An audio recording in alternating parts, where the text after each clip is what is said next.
All right. We'll call the Board of Selectmen meeting to order. It's 7:02. We'll start with any amendments to the agenda if anyone has anything.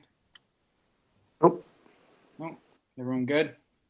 All right, moving on to the minutes from September 22nd and October 13th. Did everyone have a chance to review them? Ready to discuss them tonight or? I thought they looked good. Yep. Anyone have anything else? We have a motion to approve the minutes from September 22nd and October 13th. Rob first. Second. Second, Wanda. All in favor? Passes 4-0. All right. Now we have an appointment to 4.1, an appointment to, well, we have two 4.1s. This would be 4.3, and then we jump to 5.1. How do we? Anyway. Well, the minutes should have been 3.1 and 3.2. 3.2. Okay, so 4.1, Yeah. appointment to the Design Review Committee, Karen Paz, Mills representative. Oh, good. So is there anything you have to say about that, John, or is? No, Karen's been involved in a number of different committees, organizations in town, even though until fairly recently she'd been a part-time resident, but she's been a property owner in the Mills for I think well over a decade now. I think she'll be a great addition to that group, and very active in the Mills kind of community there on both sides. So we have a lot going on, obviously, with the code and what's going to happen with the code. Obviously impacts a lot of what happens with design review, but Karen was willing to put her hand forward, and we have some interesting items with the Kavanaugh Mansion and some other things. So she'll be a great addition to the team. Great. Do I have a motion to appoint Karen Tor? Yep. Second, Rob. All in favor? Passes 4-0. Moving on to Academy Hill Project 5.1. Seth or John? Yeah, maybe before we get started there, there was a couple things that came out today, and we'd hope to have those to you a little bit earlier than this afternoon. So, I wanted, in the interest of having a conversation tonight of some degree, I wanted you to at least be able to have a chat with Seth. Given the timing of that, I think it's entirely up to the four of you whether or not, obviously without Brian here, it's up the full board. And also, there's only so much time everyone has in the middle of their day to try to jump on these things. So, there's in terms of a realistic expectation as to, what we're going to accomplish tonight. Really the point of this was really to start a conversation.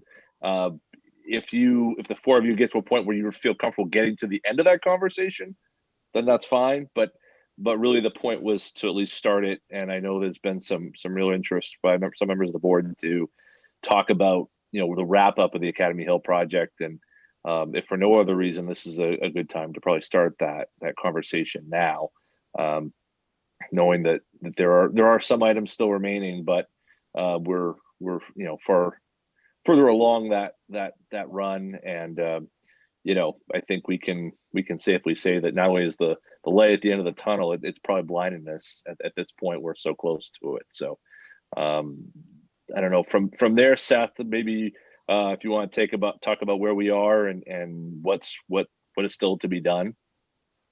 Yeah, sure, absolutely. We're definitely basically done. We're on the home stretch. There's no doubt about it. We have some very minor finishing touches that we're just waiting on a couple of parts and pieces to come in. The biggest item that we have is a couple of speed limit signs that are solar that are still being shipped. They're expected to be here sometime the first week in November. Once we get those, we'll get them installed. Electrician this week is just hooking up the flashing crosswalk signals, hopefully tomorrow.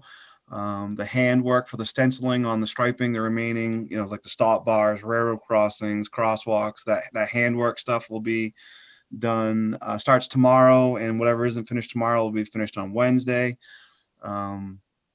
As you may or may not know, all of the catch basin cleaning was held off on Academy Hill as part of our regular annual maintenance this spring in anticipation of this project.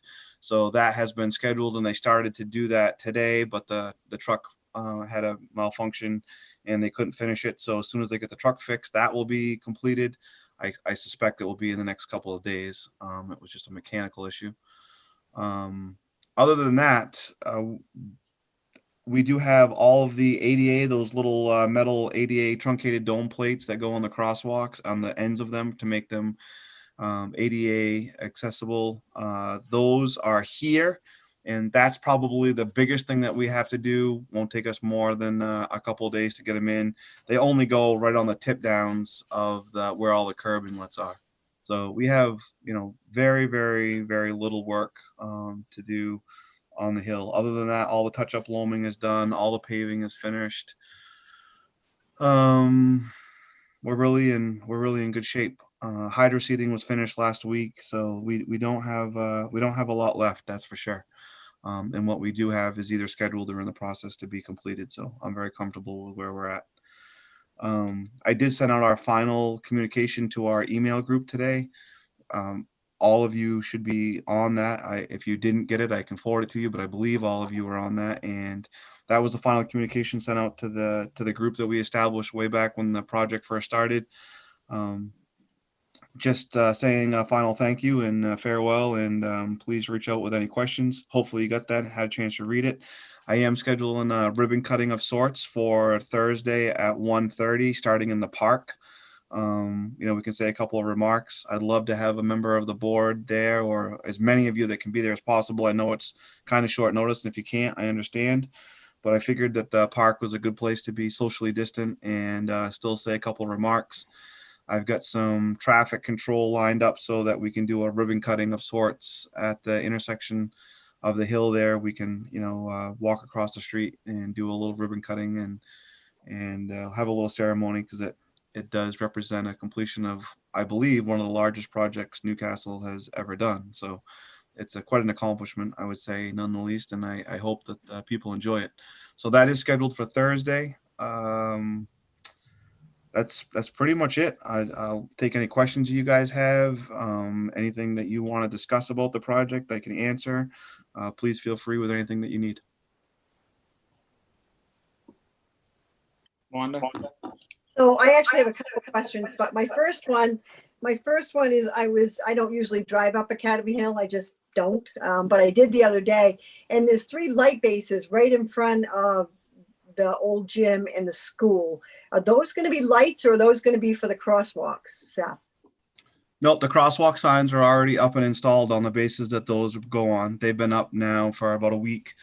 So if you didn't see the signs, those bases are occupied by those crosswalk signs. The other bases are for the lighting option, which we've contracted, which is not part of this. The lighting itself isn't part of our contract as far as construction. It's through a separate company that John and I have worked with through the lighting audit that he's working with that subcontractor.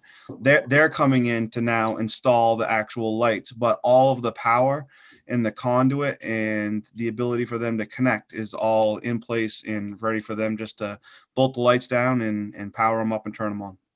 So did Lincoln Academy have lights there before, right in front of the school? No. I don't remember lights being right in front of the school as part of the project. Oh yeah, there's actually the lighting component of the project was actually more than what we've installed. We actually downsized it from 11 to the 8 that we have. The original project lit all the way down to the overpass, and we scaled that back. Okay. All right. So my second question is looking, and like John said, I didn't have a lot of time to look at the information today. It was a crazy day at work, but we started out with a project with an estimate of 1.76 plus million, and we're ending up at 1.999. So a difference of 237,000. And so where did that 237,000 go? Yeah, no, Did I read it wrong? And I might have, because like I said, I didn't have much time to look at it. So I'm just wondering. yeah, no, absolutely. Without getting into specifics as far as the exact numbers, you're probably close. The change orders were roughly around that. We had somewhere in the vicinity of 115 change orders on the project. So those project, and also in addition to that, our total didn't take into effect some of the allowances that we had for the project. So we ended up using, for example, the ledge allowance. So that became part of the bill that would then be added into the total. So between that and the change orders on the project is what took us to where we are for the budget. For example, we didn't know how we were going to or where we were going to access power for the lights, because we just didn't. We had an allowance set in there for that, but we didn't know how we were going to handle that. We were able to actually negotiate a deal with the school for one source, and then we had to establish our own source for that power to power the lights up by the school. That ultimately ended up getting changed 3 times as a result of CMP. So, changes like that, for example, were a part of that number that you see, but that's all part of approximately 115 change orders that we had scattered throughout the project on various elements, not one specific element, but between the drainage and electrical and paving and extra widths and ledge and catch basin alterations and conflicts with water lines and sewer lines. All of that stuff came into the play of where we ended up, those extra funds ended up being used. Okay. I mean, not being a road person or a project person for this kind of thing, is that uncommon to run over that much money? No, Have absolutely. Changes? No, absolutely not. I mean, we see this all the time. The only thing that was uncommon about this particular project was the number of changes that we had direct conflicts with in regards to some of the utilities, because to be frank, the utility company did a great job for what they had and what they could do, and for their assistance with us to their capacity. But they didn't know where a lot of their utilities were simply even located. To be frank, they didn't even know that they had some utilities in some locations. So we ended up having a fair amount of conflicts with the drainage as proposed by the engineer, because they became in direct conflict with the pipe. So we couldn't physically connect catch basin 1 to catch basin 2 because we had a water line directly in the way.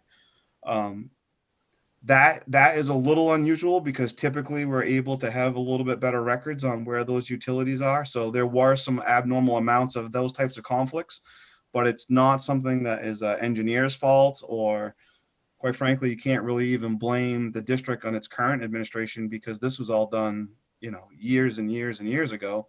It's just a combination of the fact that people didn't keep very good records and are unable to determine exactly where their stuff is. So without doing, the expense would have been there on the front side of it through the engineering side, because we would have had to have done a ton of test pits, a ton of exploration to even try to locate that. And even then we would have missed some of it. So either way, there would have been an expense associated with these conflicts that we were experiencing. Are there any upgrades that we did to the water and sewer district throughout this project? Or repairs, anything, any possible reimbursement from them for work that we did on their lines? Or good question. So as far as the upgrades go, Joel, we helped the district when we came across situations that we could affect a positive change at that time. So for example, if somebody's water service was old and galvanized and we were there, while we were there, we changed that out. But the district as a whole, the change orders that the town are seeing for just the water side of things and or the sewer side of things is not being passed on to the town. That's going to be passed on to the district itself. Okay. But what the town feels out of that is the change as far as the drainage side of things and the catch basin side of things. So if there was a water conflict that made us raise our line up in the ground, the district covered the cost to redo the line and put in a new water service for a house, but the town covered the cost to redo the drainage and alter the catch basins to make it work. Right. So it's kind of a shared.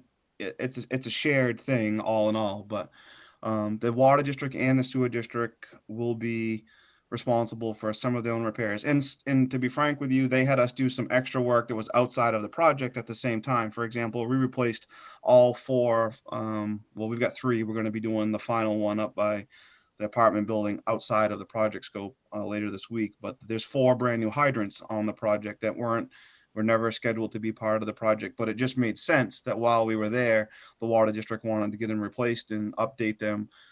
We actually even put in a field hydrant outside of the regular fire hydrant for the softball field for the school. There used to be a big utility box that they'd have to cart around and bring in every summer. And now they've actually got a real field hydrant that they can just plug into. So things like that were done in a cohesive manner while we were there working, but that didn't have any impact to the town side of the equation.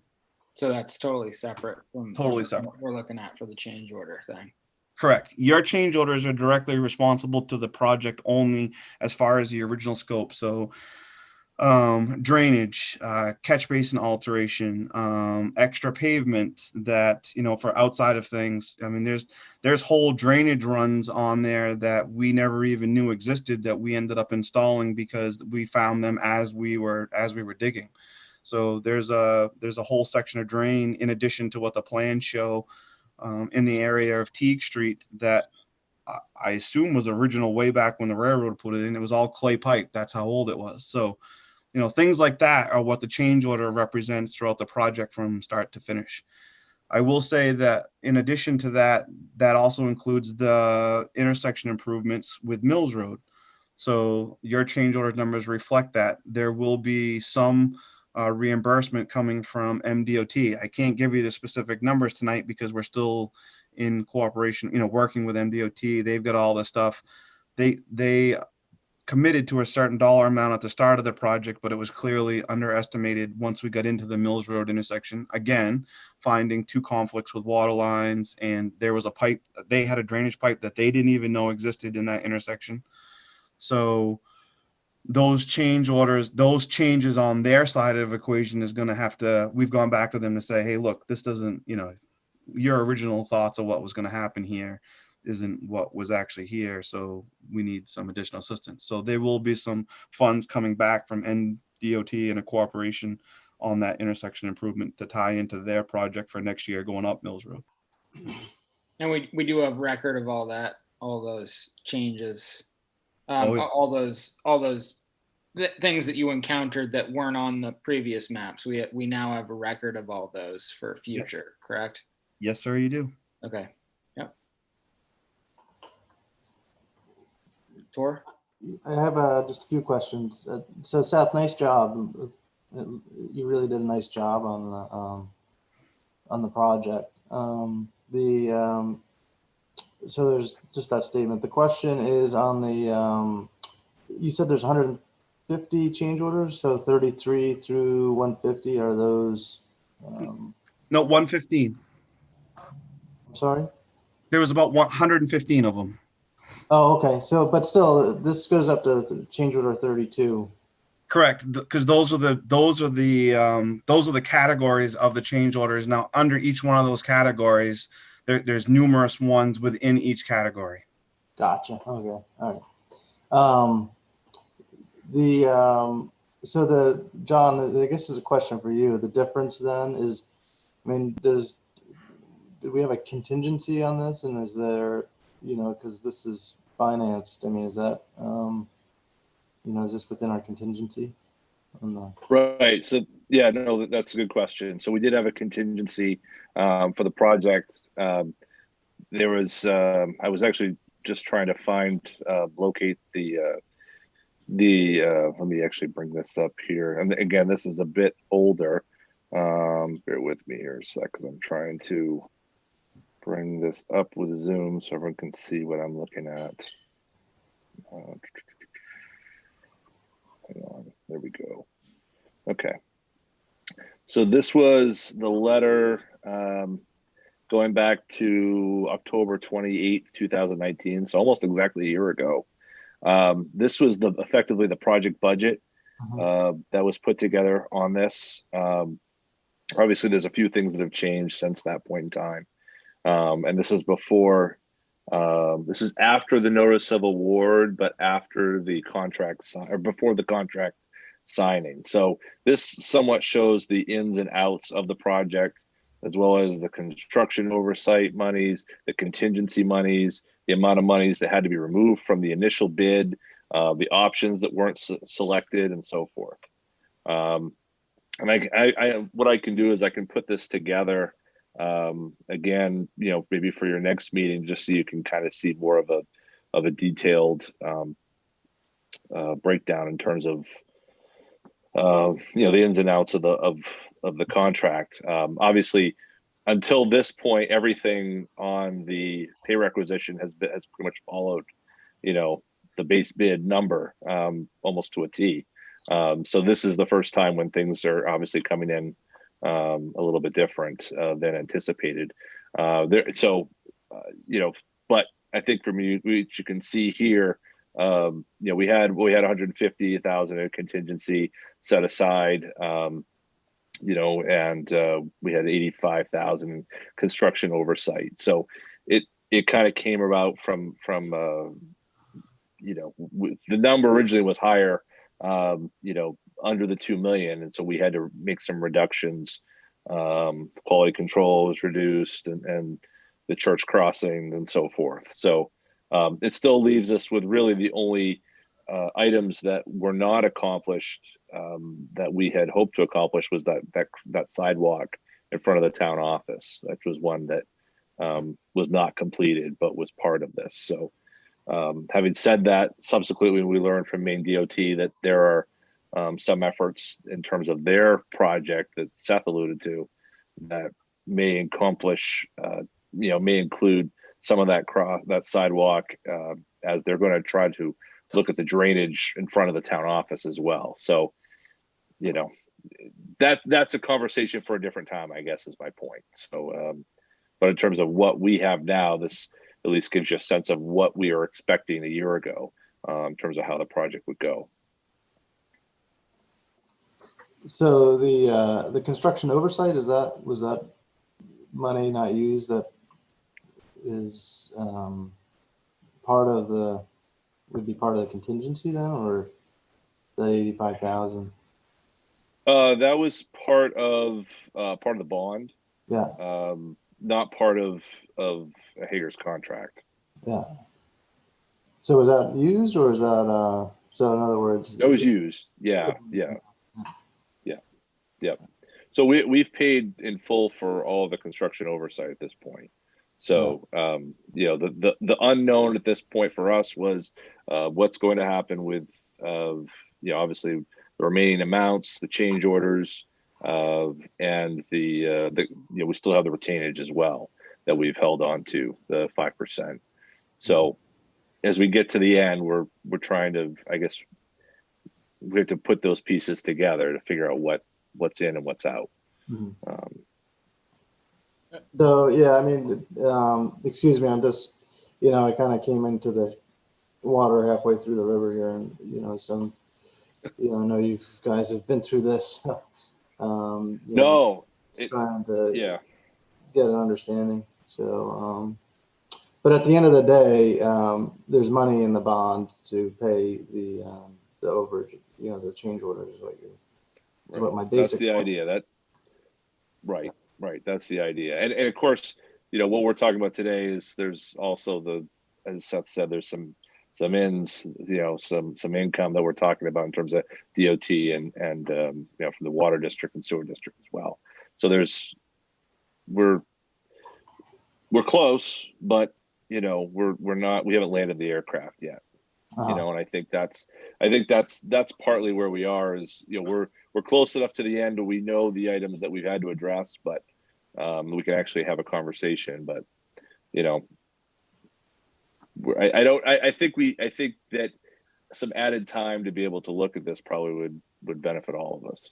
Yeah. So Seth, do we don't have our final invoice from you for what's part of the contract yet, do we? Yep, you guys have everything for us. The numbers that John have are us complete, paid, done, squared away. Okay. We are 100 square, and it's what we don't have is the final answer, like I said. So what your total project involvement, your costs are going to be right now. You know what that's going to be.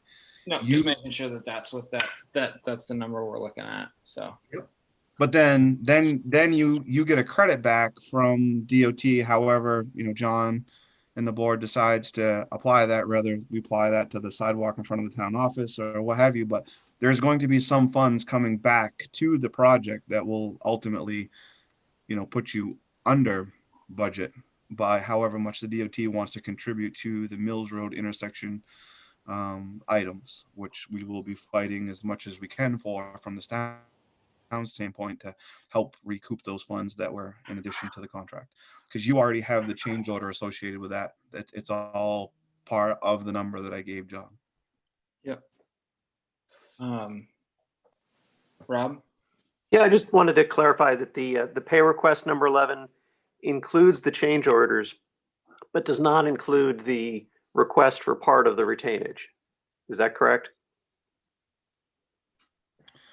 The part of the retainage is part of the overall bill. It's just held off to the side. So the request is just a formality that we typically do for contracts when we get close to the end of the project for the owner to reduce retainage, but it doesn't change the overall dollar amount that you are seeing that is total due for the project. Right, but that number's not included in the current payment due in the pay request.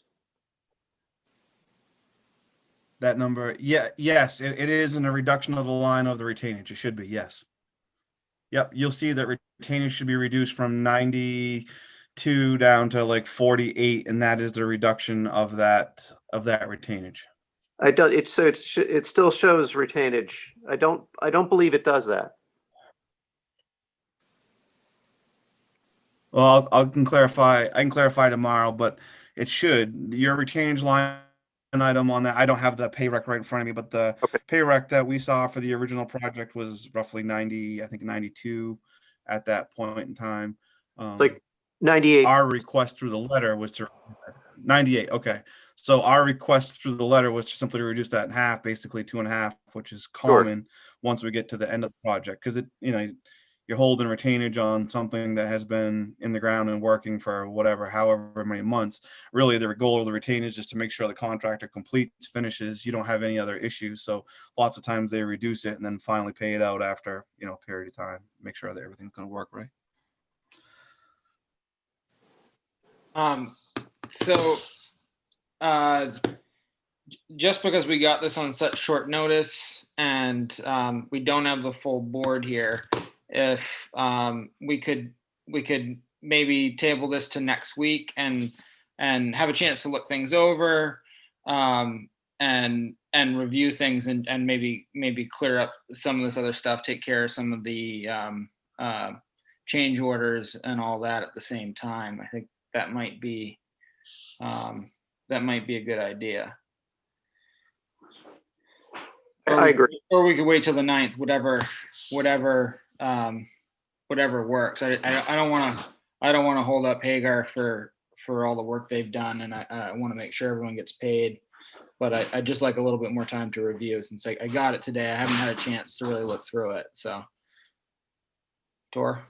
Just on the retainage, I see there's a letter requesting a reduction in retainage. Do you see that, Rob? From Yes, but my question was whether that amount was included in the pay request, and I believe it is not. But I don't see the number in there, Seth. That exact, the 48, the 48,683. On the pay app, Rob. Tor, sorry. I'm not seeing the half retainage reduction represented in the application for payments. I think Rob might have a point that. Okay, so it's still showing the full 4.98% of retainage. Yeah.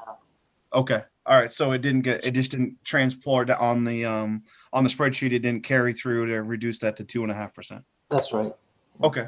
Okay. We could, yeah, we'll take a look at that and make sure that it carried through. It's probably either keyed in on the wrong line and didn't get picked up in the formula, or it just got omitted. But we'll definitely take a look at it. Do we have a meeting next week? No. We don't have a meeting next week. It will be a special meeting. If we wanted to have one, it might be good just to discuss this one issue and just get everyone on the same page. And at that point we'll be a little bit further along. Things will be closer to complete, and we could go over it, or wait till the 9th. I don't have any desire to meet more than we have to, but I wouldn't want to hold this up necessarily if we could get it taken care of. So I'm open for whatever. So Yeah. Wanda, do you have any preference? I prefer not to meet any more than we have to, only because my weeks are crazy right now. So, but I will do whatever I have to do. Would next week give enough time, you think, to look it over or clarify, or do you want another? The rest of my week. No, I know, me too. Crazy, I'm in the same boat. But yeah, Seth, do you have a preference, one way or the other with that? Is it better if we meet next week, or? No, I mean, or the 9th, is the 9th fine? Whatever. I'm here at the board's, at the board's discretion. That's fine. Obviously, I would like to get a couple of subcontractors paid with the final pay wrap. So I would like to clear that up for sure. But Okay. it's not dire straits by any means. But it's up. I'm flexible. Is Brian available next week? Do we know? I don't know. I don't know. I would say if we could have the full Good board question. next week, it might be good to only put this on the agenda. It's a big project and we're wrapping it up, and it'd be good for everyone to have a chance to look it over, have some time, ask any questions that they might have. And I think it's important to have the full board before we make any of these decisions on that. So if that sounds good for everybody, we can tentatively schedule something for next Monday. Sure. 7 good, or? okay by me. Okay. Does that sound good, John? Ready when you guys are. Yeah, no, that sounds good. I'll get in touch with Brian just to make sure he's available, and then assuming he can, then we'll and then shoot for that. If there's any other questions you guys have in terms of information you want to have as part of this, feel free to just send them my way, and I can put it together. But I just, so we can tee this up for you and make this as simple as easy as we can. Yeah. No, that's good.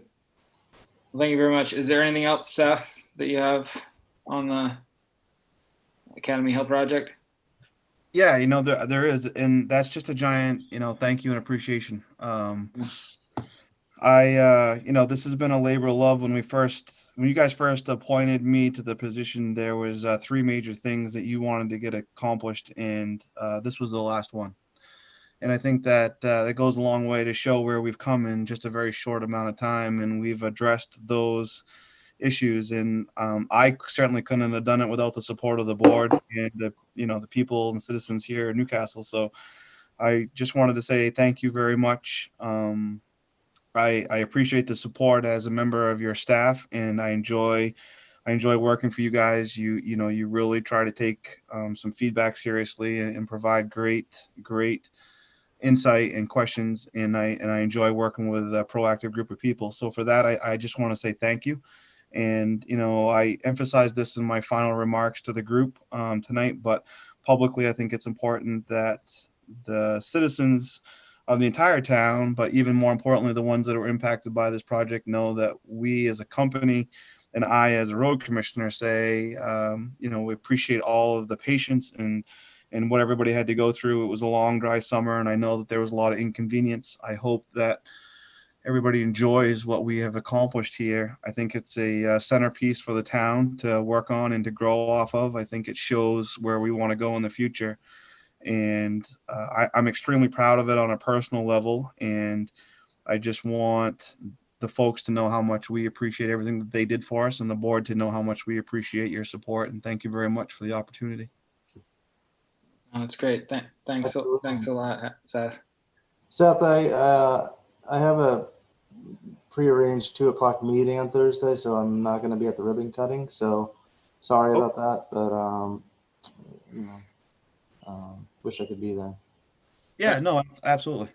Are you gonna have big scissors for John to cut the ribbon with? Who gets to cut the ribbon? I do have a big pair of scissors for whoever from the board can show up and John to do that. Yes, I I think John. I absolutely. think John really deserves to do the cutting. I think really seeing you with big scissors would make my day.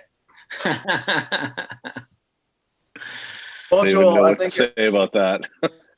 as the chairman tonight, I think that it's a good responsibility of the chairman to step up and take that lead role and to show the political figurehead that you are. Yeah. Maybe it could be a group effort. A bunch of us could hold the handles. You know, we could all cut it. So Rob has no excuse. If he's not there, we're going to come knock on his door. yeah, you might have to do it, Rob. All right.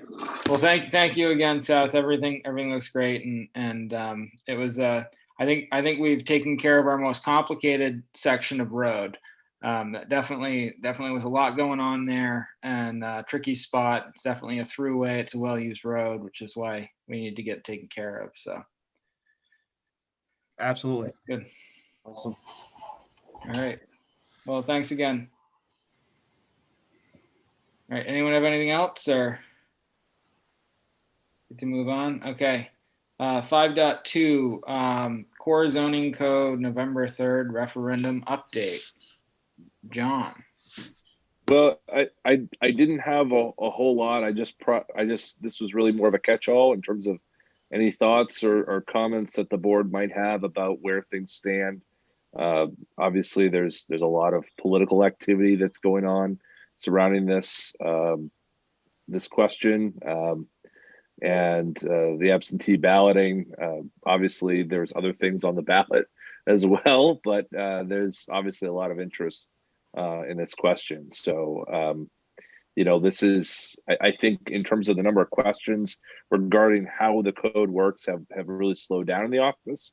But it's really been, I think, much more of, who's going, who sent this flyer and who's putting those signs up and who's doing this, and a lot of questions about the political end of it, but not really about the actual, how it would work phase. So I would probably, I know you all just talked about meeting, but under any scenario, I suspect there'll be a pretty sizable section of your next meeting on the 9th to talk about whatever the result is of this vote and where it goes, because there's a lot of work on either side of the decision in terms of what to do, so, or how to move past the vote. Yeah, so that was really all I wanted to just kind of catch up everyone on. We do have there are some items before design review committee, one of which was alluded to by Brian last week in terms of one with a church, but there's some others that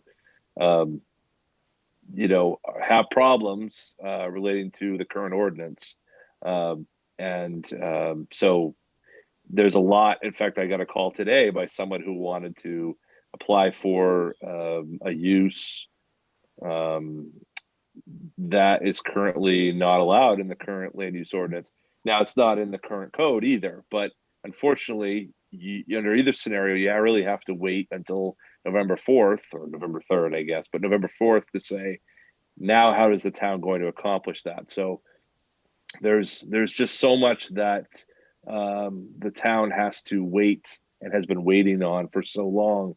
The only thing I urge this person is just pay very close attention to what happens on November 3rd, and that will certainly leave a path forward in terms of how to potentially change the ordinance so that use might be brought back before this board, so or the planning board or whomever.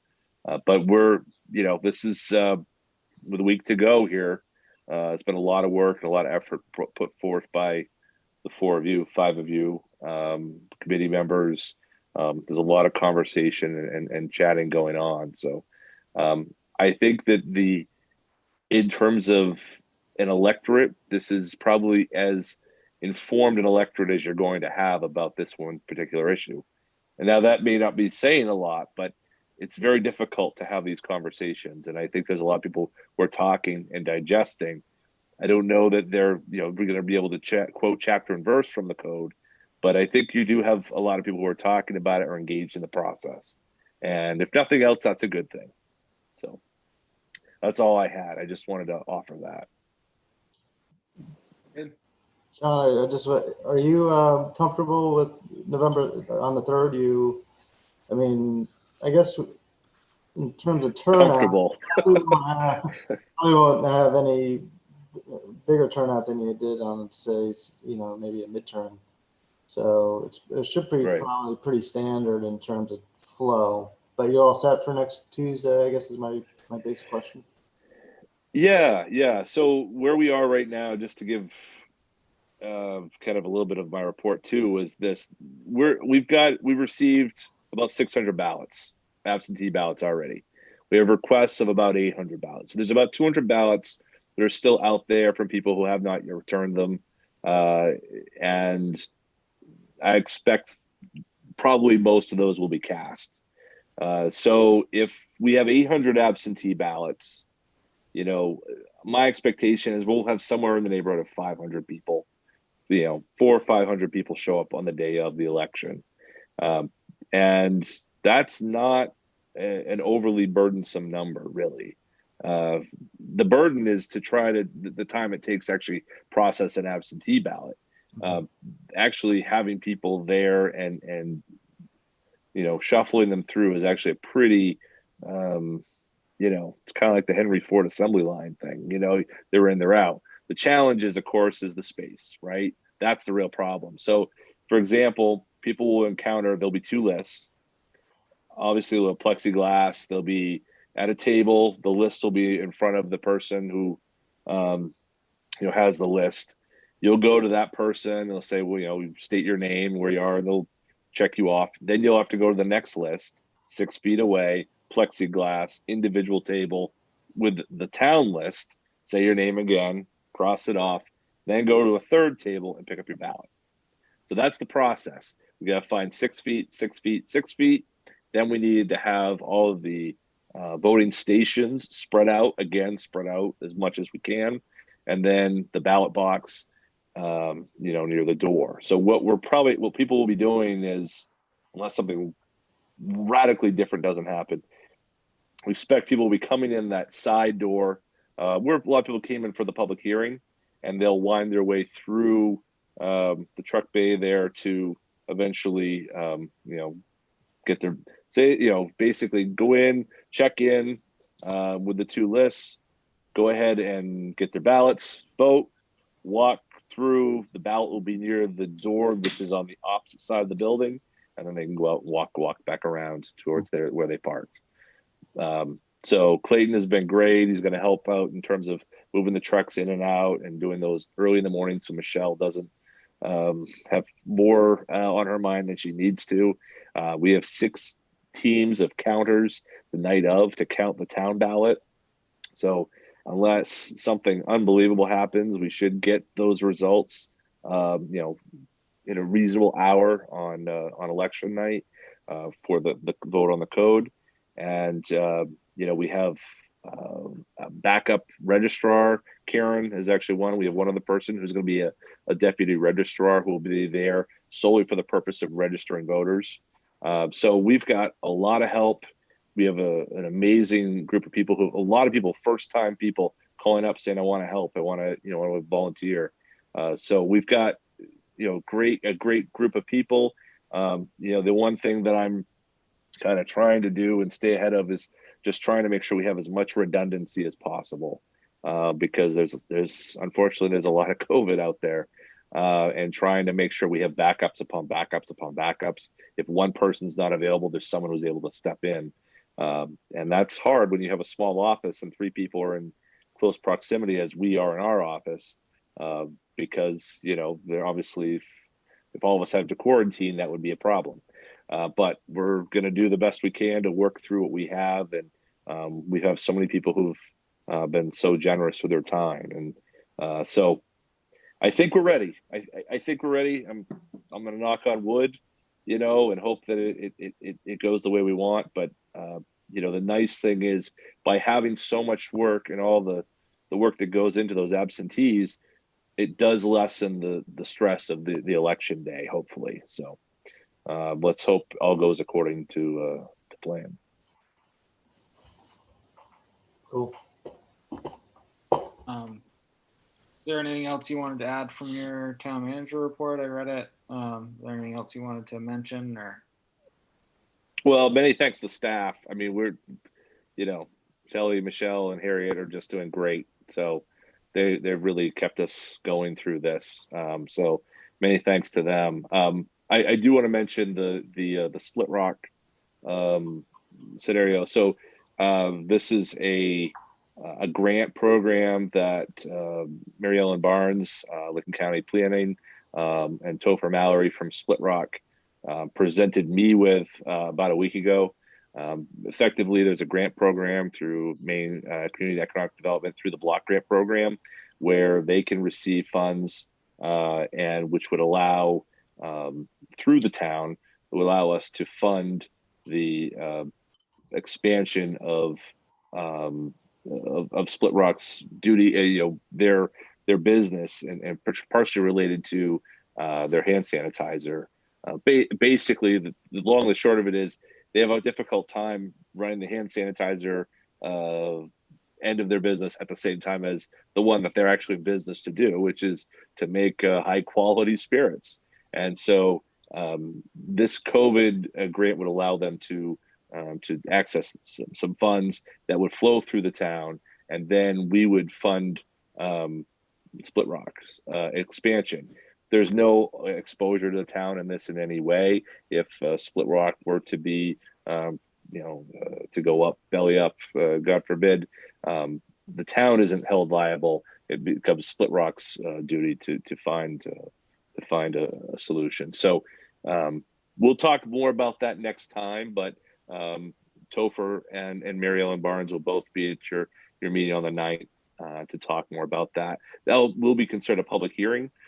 So we'll be there's an ad that'll be in the paper this week, and if we get obviously people with questions or comments regarding this, we certainly welcome those.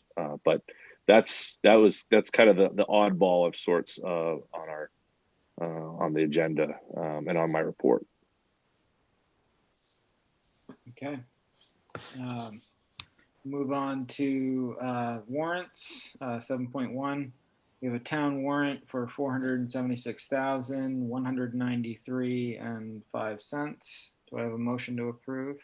Move. Tor, second. Rob, any discussion? All right, all in favor of approving the town warrant? Passes 4-0. All right. Now, could I have a motion to move into executive session under MRSA section 4056 C and E? Move. Rob, I have a second. Second. Tor, all in favor? All right. I'm going to take us off. All right.